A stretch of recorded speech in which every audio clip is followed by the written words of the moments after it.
இன்றைய வேத வாசிப்பு மத்தேயு 16ஆம் அதிகாரம் 13 முதல் 20 வரையிலான வசனங்கள். பின்பு இயேசு பிலிப்பு செசரியாவின் திசைகளில் வந்தபோது தம்முடைய சீஷரை நோக்கி, மனுஷகுமாரனாகிய என்னை ஜனங்கள் யார் என்று சொல்லுகிறார்கள் என்று கேட்டார். அதற்கு அவர்கள், சிலர் உம்மை யோவான் ஸ்நானன் என்றும், சிலர் எலியா என்றும், வேறு சிலர் எரேமியா அல்லது தீர்க்கதரிசிகளில் ஒருவர் என்றும் சொல்லுகிறார்கள் என்றார்கள். அப்பொழுது அவர், நீங்கள் என்னை யார் என்று சொல்லுகிறீர்கள் என்று கேட்டார். சீமோன் பேதுரு பிரதியுத்தரமாக, நீர் ஜீவனுள்ள தேவனுடைய குமாரனாகிய கிறிஸ்து என்றான். இயேசு அவனை நோக்கி, யோனாவின் குமாரனாகிய சீமோனே, நீ பாக்கியவான். மாம்சமும் இரத்தமும் இதை உனக்கு வெளிப்படுத்தவில்லை, பரலோகத்தில் இருக்கிற என் பிதா இதை உனக்கு வெளிப்படுத்தினார். மேலும் நான் உனக்கு சொல்லுகிறேன், நீ பேதுருவாய் இருக்கிறாய், இந்த கல்லின் மேல் என் சபையை கட்டுவேன், பாதாளத்தில் வாசல்கள் அதை மேற்கொள்வதில்லை. பரலோக ராஜ்யத்தின் திறவுகோள்களை நான் உனக்கு தருவேன். பூலோகத்திலே நீ கட்டுகிறது எதுவோ அது பரலோகத்திலும் கட்டப்பட்டிருக்கும், பூலோகத்திலே நீ கட்ட அவிழ்ப்பது எதுவோ அது பரலோகத்திலும் கட்டவிழ்க்கப்பட்டிருக்கும் என்றார். அப்பொழுது தாம் கிறிஸ்துவாகிய இயேசு என்று ஒருவருக்கும் சொல்லாதபடிக்கு தம்முடைய சீஷர்களுக்கு கட்டளை இட்டார். இன்றைய நற்செய்தி வீட்டை கட்டுதல்.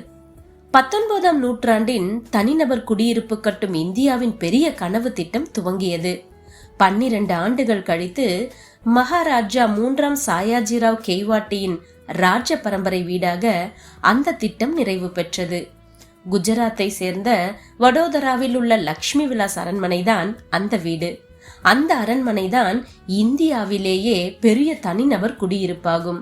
500 ஏக்கர் நிலப்பரப்பிற்கும் மேலான இடம், 170 அறைகள், பராமரிக்கப்பட்ட மோசைக்கற்கள், அலங்கார தூங்கு விளக்குகள், எலிவேட்டர்கள் என லண்டன் பக்கிங்ஹாம் அரண்மனையை காட்டிலும் 4 மடங்கு பெரியதாக நம்பப்பட்டது. இந்த கட்டிடம் ஒரு கனவு திட்டம்தான். ஆயினும் மத்தேயு 16இல் இயேசு தமது சீஷர்களிடம் கூறிய கட்டிடத்தை குறித்த நோக்கோடு ஒப்பிடுகையில் இது ஒன்றுமில்லை.